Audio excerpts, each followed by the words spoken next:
Oke, standby, kamera ready, sound ready, 3, 2, 1, action.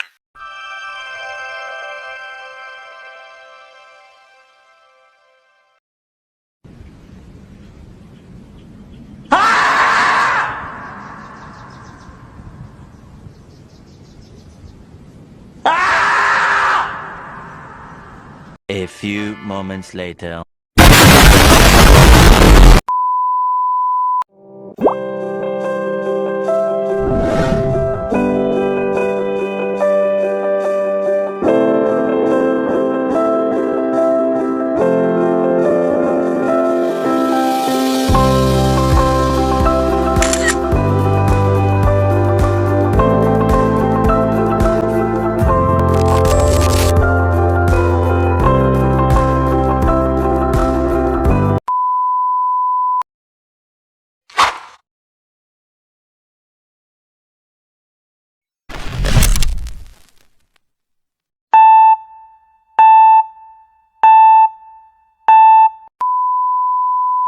Ratusan pelajar SMP di Buleleng nggak bisa baca akibat medsos atau pola pendidikan kita.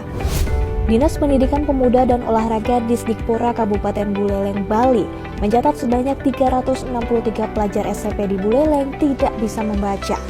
Rinciannya 155 murid masuk kategori tidak bisa membaca dan 208 murid masuk kategori tidak lancar membaca.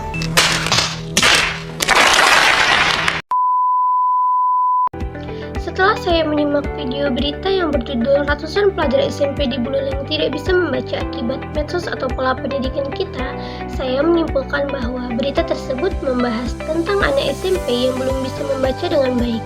Data dari Dinas Pendidikan setempat menunjukkan lebih dari 300 murid bermasalah dengan membaca, baik yang tidak bisa membaca sama sekali maupun yang sangat tidak lancar. Nah, penyebab utamanya adalah anak-anak kurang punya semangat atau niat untuk belajar. Alasan lain adalah kurangnya dukungan orang tua di rumah, kesulitan membaca bawaan seperti disleksia, dan pelajaran yang tidak tuntas saat mereka masih di SD. Nah, hal yang aneh, anak-anak ini sangat lancar nih menggunakan HP dan media sosial, padahal tidak bisa membaca buku. Ahli pendidikan menjelaskan anak-anak jadi tidak semangat membaca karena sulit menemukan buku yang seru dan menarik. Selain itu, orang-orang dewasa di sekitar mereka, yaitu guru dan orang tua, juga kurang punya kebiasaan membaca. Ahli tersebut juga menekankan bahwa guru-guru perlu dilatih lagi karena banyak dari mereka yang tidak tahu cara yang benar untuk mengajarkan membaca kepada anak yang sudah besar. Nah, jadi pesan utama dari video ini adalah masalah literasi atau kesulitan membaca pada anak remaja adalah masalah bersama yang memerlukan solusi untuk menyeluruh, bukan hanya menyalahkan anak. Nah, video ini menekankan bahwa untuk menyelesaikan masalah ini perlu ada perbaikan pada 3 pilar utama, yaitu dari lingkungan, ketersediaan materi, dan kompetensi pendidik. Nah, yang pertama itu dari lingkungan, yaitu orang tua dan guru harus menjadi teladan dengan menunjukkan kebiasaan membaca. Kemudian yang kedua ada ketersediaan materi. Nah, ketersediaan materi ini perlu disediakan lebih banyak buku yang seru dan relevan agar anak-anak tertarik untuk membaca. Sedangkan yang ketiga yaitu dari kompetensi pendidik, yaitu guru perlu dibekali ilmu dan metode yang lebih baik untuk mengatasi dan mengajarkan kembali kemampuan membaca pada siswa yang sudah besar. Oh my god! Wow!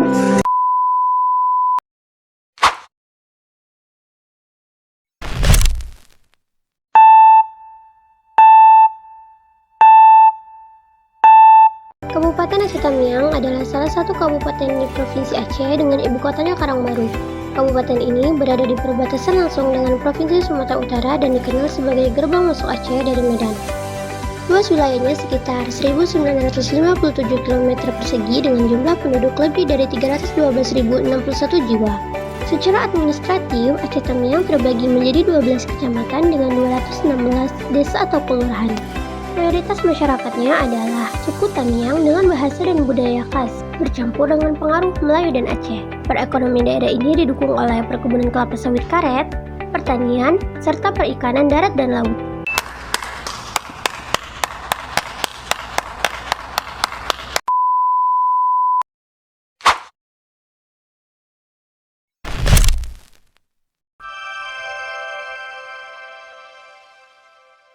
A few moments later. Misteri hujan pelangi. Pada suatu hari, setelah hujan reda, semua anak-anak di desa berkumpul untuk melihat pelangi yang indah. Seorang anak bernama Budi mendengar bahwa pelangi menyimpan rahasia. Dia bertekad untuk menemukan ujung pelangi. Bersama teman-temannya, Budi berpetualang ke tempat di mana pelangi menyentuh bumi. Mereka menemukan sebuah tas ajaib berisi permen warna-warni. Mereka pun membagikan permen tersebut kepada semua anak di desa, dan kebahagiaan pun menyebar. Oh my god! Wow!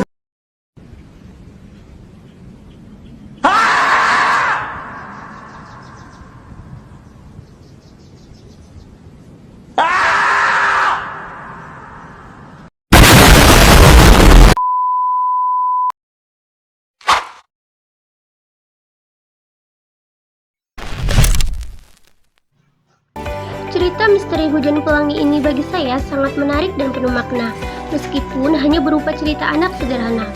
Nah, interpretasi pribadi saya terhadap isi teks ini adalah yang pertama, tentang semangat keingintahuan. Budi mewakili semangat anak-anak untuk tidak hanya melihat keindahan, tetapi juga mencoba memecahkan misteri di baliknya. Nah, pesannya kita harus punya tekad dan keberanian untuk mengajar hal yang kita yakini, meskipun itu hanya legenda.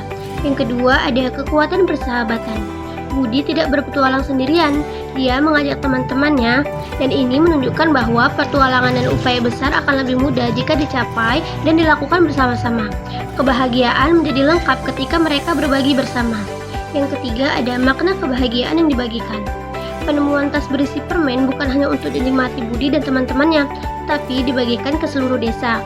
Nah, ini mengajarkan bahwa kebahagiaan sejati bukanlah tentang apa yang kita dapatkan, tetapi tentang bagaimana kita membagikannya kepada orang lain sehingga kebahagiaan itu dapat menyebar luas.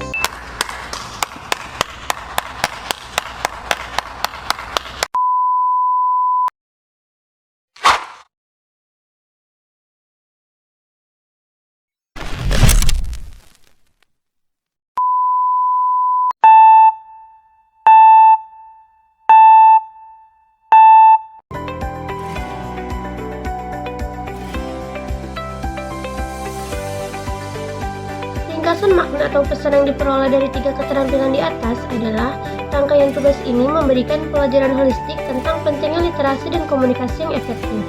Tugas menyimak yang membahas tentang kesulitan membaca mengajarkan bahwa kegagalan literasi adalah masalah ekosistem yang menuntut solusi terpadu, bukan hanya masalah individu. Selanjutnya, tugas membaca cerita misteri hujan pelangi menunjukkan bahwa semangat ingin tahu, keberanian, dan berbagi kebahagiaan adalah nilai universal yang dapat ditemukan dalam teks sederhana. Terakhir, tugas berbicara yang melibatkan penyampaian informasi tentang Kabupaten Aceh Tamiang menekankan bahwa kemampuan bercerita dan mendeskripsikan konteks adalah alat penting untuk menjaga dan menyebarkan identitas serta nilai luhur suatu daerah secara ekspresif.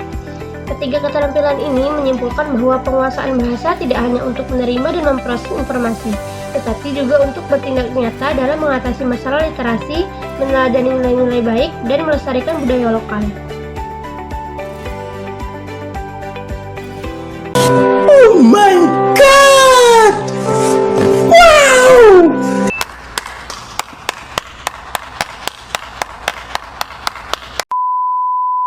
Ngày vô nhà thương, ngày vô nhà thương, ngày vô nhà anh biết thương.